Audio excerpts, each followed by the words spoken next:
Fifth morning.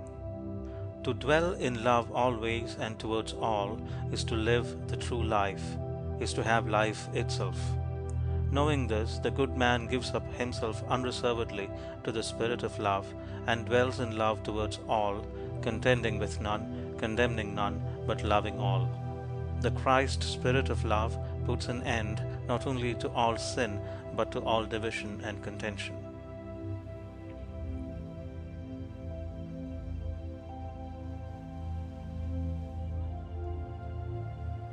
Fifth morning.